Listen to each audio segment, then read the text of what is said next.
Teach your child phonemic awareness by justmymom.com. In recent years, the reading education sector has changed dramatically, and many reading instructors have split it between phonic instruction and whole languages. Reading programs that fall under one of the two camps have consumed millions of advertising the relative benefits of the two.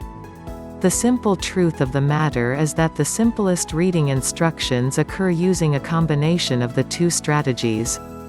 And a growing body of research has shown that awareness of the phone, not just phonics, is critical to ensuring reading success, especially for college kids with learning disabilities.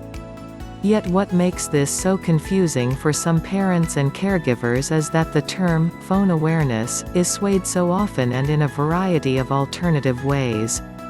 The awareness of calling concerns the structure of words, not their meaning.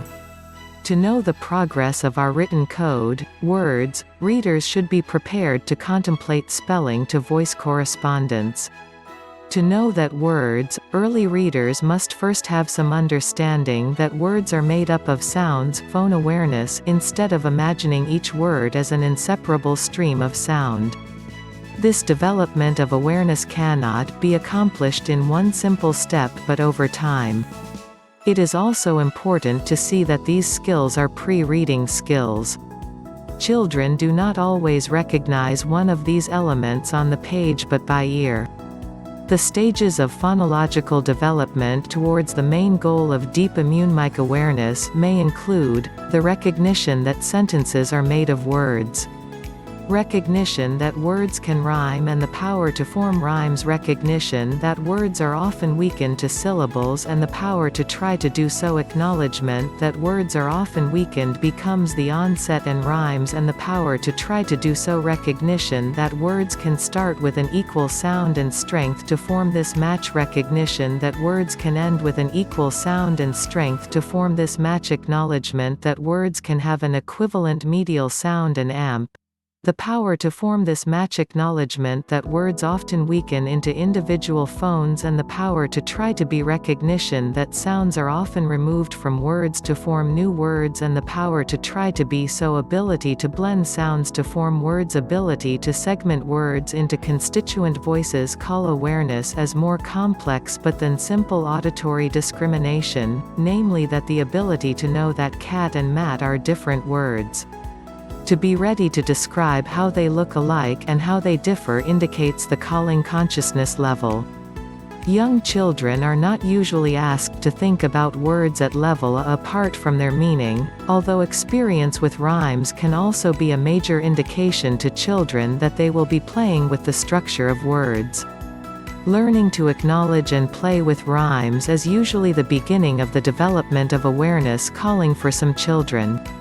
To remember that words can have identical end sounds implies an important step in learning to read.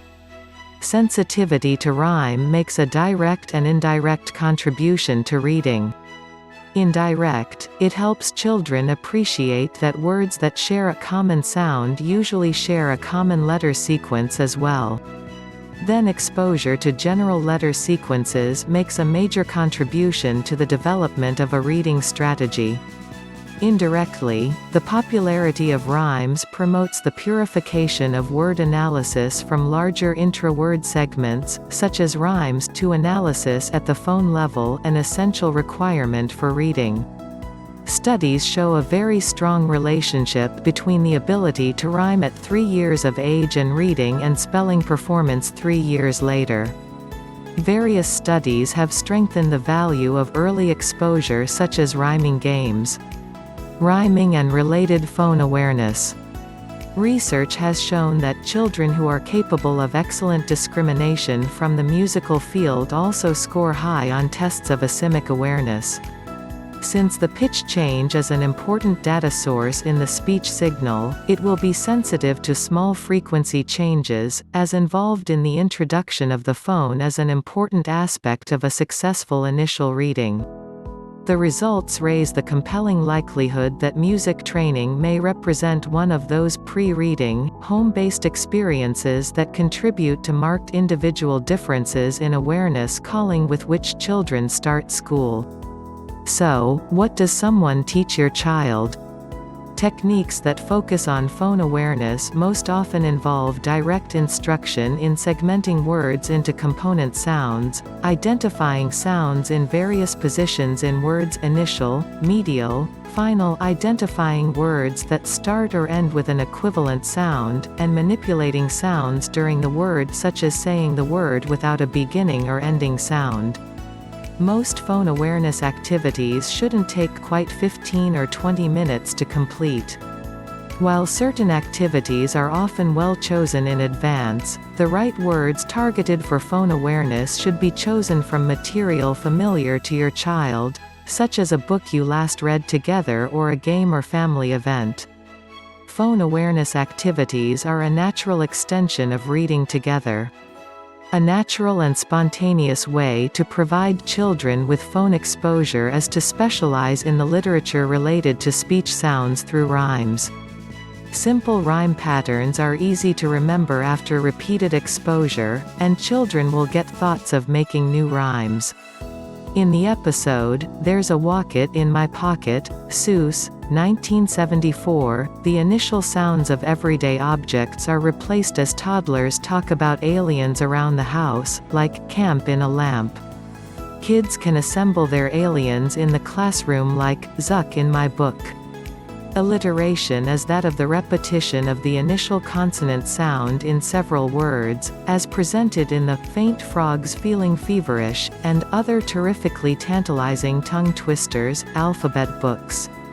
Assonance, the repetition of a vowel sound in words, is usually combined with rhyme, as in Rain and Hail and Shaking the Screen, from Sheep on a Ship, or in a humorous way like, Tutor tries to teach your child two tutors to toot in, Suppose Moses toes his roses are.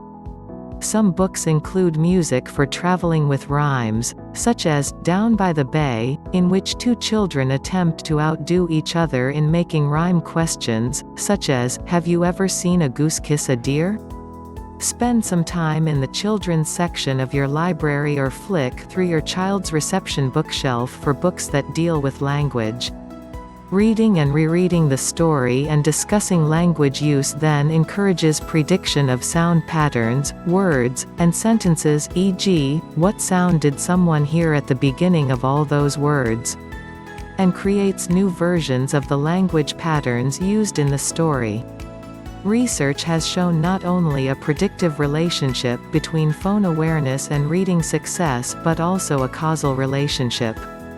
Awareness of the phone having a positive impact on reading is often developed in children through systematic instruction. Initial training in phone awareness should be a priority for those who are curious about improving early reading instruction and reducing reading failures. Some of the other activities include: create a word family chart. A chart can contain words from a story or a list brainstormed from the children. Children can dictate the words to be placed on the family word chart. When they begin to develop letter-sound knowledge, they will copy or write the words themselves. You will use magnetic letters to create words for a word family chart. Provide a plastic letter rhyme, e.g., in, and have children alternatively place different letters in an onset position to make new words, e.g., hat, bat, sit, mouse. These charts are often used as reference charts, or children can create their word family reference book for spelling and artistic writing activities. Odd word out, 4 words, 3 of which rhyme, are presented, e.g., bead, pill, seed. The child determines which word is strange that does not belong to the other. Concentration or memory exercises may be good practice activities for rhyme recognition. Alliteration. The voice personality is often introduced naturally and in context by selecting a specific sound to speak, which is emphasized in the alphabet or other books that use alliteration. For example, serving a smiling snake sipping strawberry soda for the letter S helps create or provide images that represent the personality of this voice and posting them as each is introduced. Natural connections can sometimes be made between sounds and therefore letters, such as presenting an image of Sammy Snake, drawn in the shape of the letter S, or Buzzy Bee, flying over a Z letter pattern. In addition to providing labels to facilitate talking about sounds, the photographs provide self-correcting cues for children engaging in early sound isolation and sound-to-word matching activities. Counting. To count syllables in words, activities are often used such as clapping hands, tapping on the table, or marching there to syllables in children's names, ma-rai, items in the immediate environment, win-dao, or words from a favorite story, wai-shai, wa-shai. Initially, two-syllable words were often targeted, building up to three. Sound synthesis. Sound synthesis is often done using the next sequence, blending the initial sound into the rest of the word, followed by blending syllables, then blending isolated phones into a word. This model combines the initial sound to the word using the jingle, it starts with N and ends with it, puts it together, and it says night. Once they have thoughts, teach your children supply the final words. The fun component is often created using a children's name for this activity and asking each child to acknowledge and say his name when presented. It starts with per meter and ends with airy, puts it together, and it says. Context is often provided by limiting words to things that will be visible in the room or words from certain stories the children are only reading. As children become proficient, they will take turns using jingles to present their own words to mix. Voice-to-word match requires the child to identify the initial sound of the word. Initial sound awareness during the word is often accomplished by showing the children a picture of the dog, and asking the children to look at the exact word of the three. Is this og, add og, or sss og? A variation is to ask whether the word features a particular sound. Does the dog have D? It will then switch to sounds that dogs start with D, shish, or 1. This sequence encourages children to go through 3 onsets with the rhyme to ascertain which one is correct. It is easiest to use continues to be exaggerated and prolonged to increase the voice input. Iteration must be used with a stop consonant to show emphasis. Teach your child phonological awareness. Phonological awareness skills are the key to successful reading. Phonological awareness is an essential foundation for learning to read. Scientific research has documented that phonological awareness is a better predictor of reading success than IQ, vocabulary, or family socioeconomic level. Research has shown that teach your children who start reading instructions with sufficiently developed phonological awareness understand instructions better, master the principles of the alphabet more quickly, and learn to read fairly easily. Children who later identify as dyslexic often lack phonological awareness skills. Teaching this skill has been shown in research to prevent dyslexia in many children. As such, many school systems are now pursuing initial screening programs for phonological awareness skills. No area of reading research has received as much attention over the past 2 decades as phonological awareness. Perhaps the most interesting finding that comes from research on phonological awareness is that a critical level of phonological awareness can be developed through carefully planned instruction, and that this development has a significant effect on teach your child reading and spelling achievement. Why is phonological awareness so important? Awareness of the phonemes is necessary to understand the alphabetic principles that underlie our written language system. In particular, developing readers must be sensitive to the internal structure of words. If children understand that words can be divided into individual handhelds and that phones can be mixed into words, they can use letter-sound knowledge to read and construct words. As a consequence of this relationship, phonological awareness is a strong predictor of later reading success. Researchers have shown that a strong relationship between phonological awareness and reading success persists throughout the school. Early reading depends on having some understanding of the internal structure of words, and explicit instruction in phonological awareness skills is very effective in promoting early reading. However, instruction in initial reading, especially instruction in letter-sound correspondence, strengthens phonological awareness. Success in initial reading depends on attaining a certain level of phonological awareness.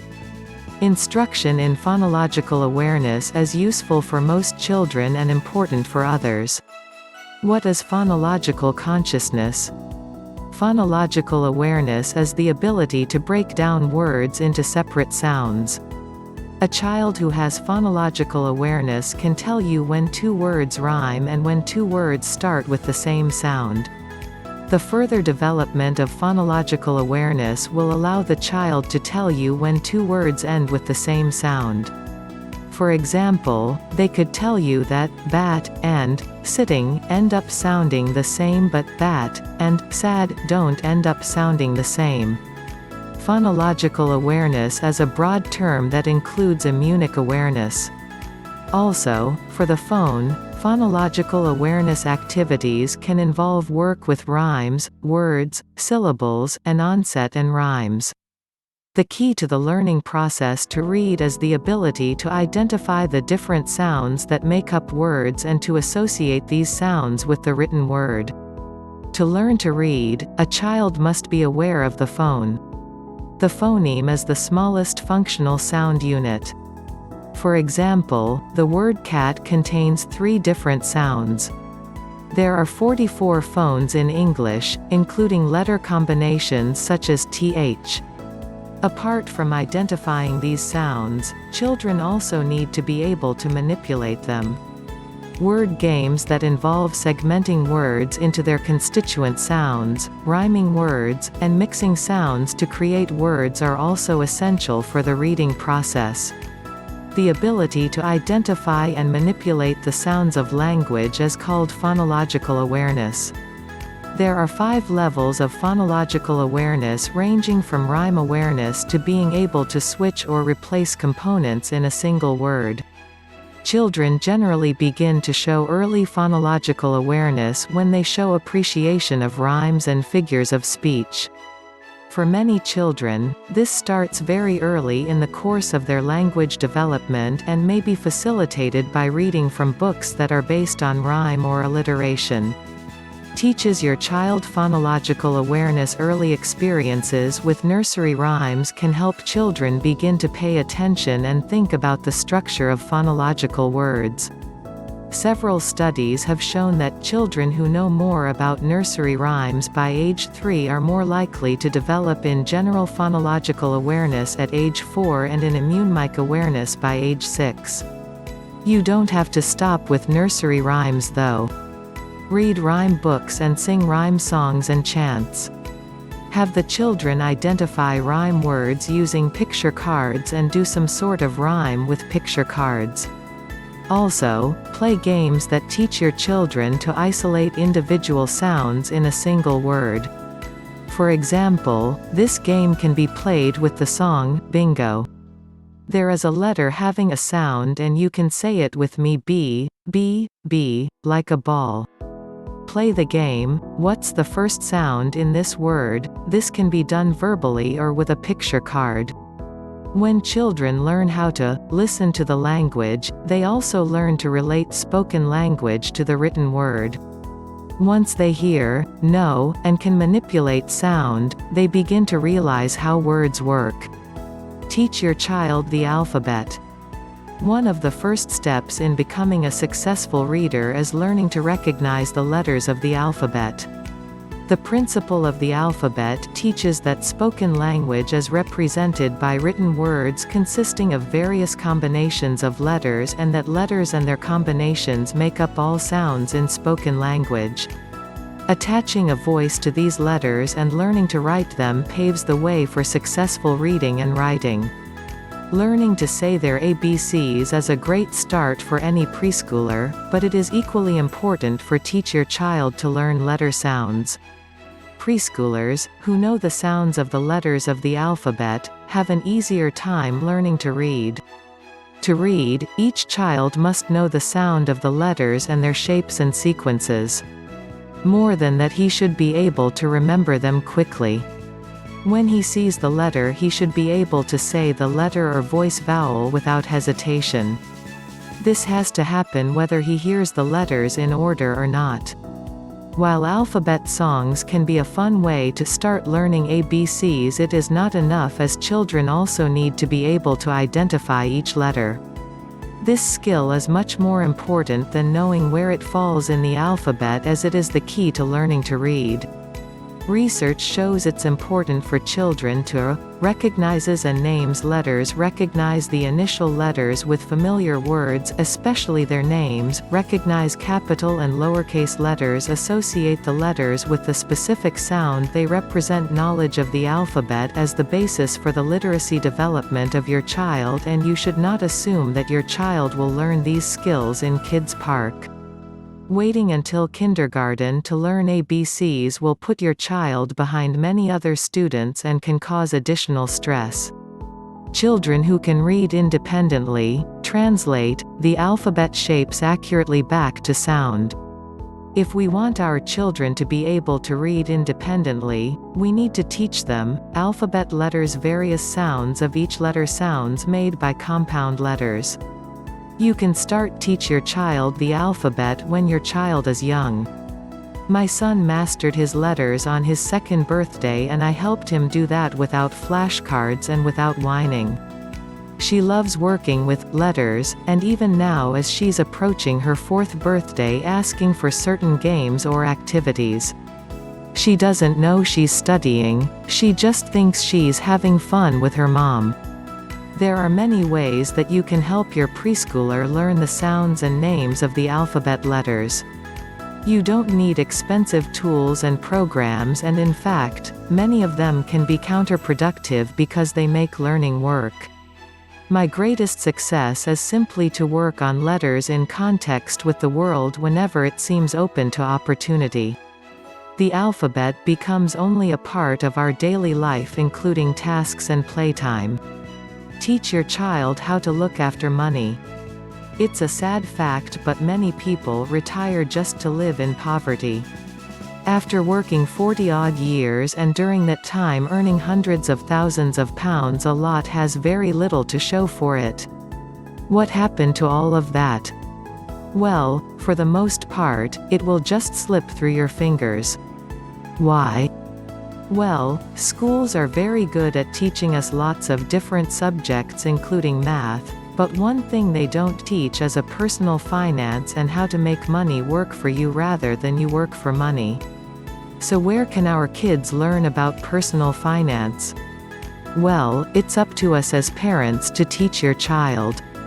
The problem is that a lot of adults aren't very good at keeping up with money either, again because we weren't shown how it was in our youth. Let's face it, in most of the household, money issues are not discussed between parents and children. Now, I am not suggesting that we begin showing mortgage and bank statements, as some parents, especially with pre-teens and teens, may find the recognition of their financial status embarrassing. What we can do is advise our children about the pitfalls and dangers that await them in the future. Draw from your own life experiences and dealing with banks and other financial institutions. The fact that at certain times in our life things will happen that will affect our finances. Certain things will be out of our control and not of our own making, but there will be times where choices have been made that seemed like a good idea at the time. We've all been there, done that, only to pay the price at the end. So, how and when do we get started? As young as possible, usually, by the time a child is about 3 years old, they know about money and pounds and understand the concept of giving them up to buy things. Give up enough money and they get the lollipop they want at the sweet shop. Here are some tips and ideas to help your kids get started on the right path to financial prosperity. Buy a piggy bank for your younger children. Let them choose whatever shape or color they want. Invite them to put their money in their piggy bank. Sometimes they can count their money and reward themselves if they want. Once they have proven themselves adept at handling their money, take them to open their bank account. Most major banks and building societies have special savings accounts for children. Depending on their age group, they may be offered several incentives such as fun packages, cash vouchers for CDs, DVDs, computer games, etc. Many children think money grows on trees. Let them know you are working with this paper and metal stuff called money.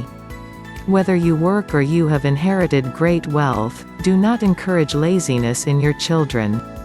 I'm sure there's a lot of work around the house, washing dishes, cleaning the rooms, etc. Give your children alimony but let them work for it. They also need to be able to work for free sometimes to learn the value of hard work. Many relatives nowadays tend to give money for birthdays and Christmas, especially for over 10s. At this age, they're constantly changing tastes. What 12-year-olds and 60-year-olds see as in things are usually quite different, prompting them to save 10% of their prize money. If they are older and have a round paper or something similar, again encourage them to save 10% of their income. It may only be a small amount, but it's a good habit to get into. If you're reading this now, as a middle-aged parent, imagine how much you would have in the bank today if you had saved 10% of everything you ever earned. Scary stuff. Managing money doesn't mean hoarding and locking it up forever. It just means being careful, spending wisely, and getting into the habit of saving regularly. Teach your child that donating money for a worthy cause is a noble thing to do. This could be to a local hospice, the homeless, or a charity of their choice. This will help them become more rounded up, respect others more regardless of the situation, and become more appreciative of their own lives and their prosperity. They will learn that money is coming back to you in more ways than you can imagine. Encourage your child to purchase a journal or diary where they can record their dreams and desires. This allows them to dream big and hope for their life ahead to be filled with prosperity. There is nothing wrong with accumulating wealth to fulfill this desire. Money is not bad. Filthy lucre, and money is the root of all evil, are phrases you will often hear people say. Ignore them. Money does great good to the world. Creating wealth helps create jobs for others. Investing in business helps bring solutions to people's lives through innovative products and services. Acquiring big fortunes allows you to donate more money to charity, or even start your trust fund. Therefore, as you can see, money is neither good nor bad. It is what you do with it that makes a difference. One of the oldest wealth creation adages is, "It takes money to make money." Unfortunately, it also takes money to lose money. Teach your child the value of prudence when it comes to financial matters. Remember the golden rule of any high-risk venture. Only invest what you can afford to lose. Additionally, let them know that many self-made millionaires started with absolutely nothing. Debt is one of the greatest social ills of our time. The price to pay, have now, pay later, philosophy is that you will pay later. Unfortunately, several street banks have contributed to this philosophy. My bank has a poster on the branch stating, "Why to wait, have it now." Debt imprisons you in a job you don't like, creates stress and anxiety in your life, and erodes your wealth creation program. You can never get rich when you are in debt. Teach your child the value of pending gratification. When in doubt, go without. Asterisk your financial health is the difference between how much you earn and how much you spend. It, therefore, makes sense not to pay more money for something than you have to. Teach your child that bargain hunting doesn't make you zinc, stray is just a sensible individual. If you saw the same item in 2 different stores with a $20 difference in price tag, who would you make the final purchase from? Asterisk whether it's a 3-card trick, a once-in-a-lifetime investment plan, or some limited-time business opportunity only available to a few. Always check out these opportunities with a fine-toothed comb. Don't part with money, and remember, if it's too good to be true, it usually is. Teach your child that wealth creation is a simple and timeless process based on common sense.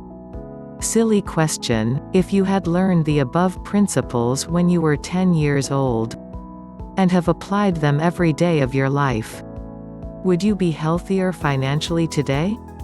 What are you waiting for? Teach your child the eternal truth of obtaining and maintaining wealth. Like most parental advice, they probably won't appreciate it now. At a later date, they will be grateful that you did.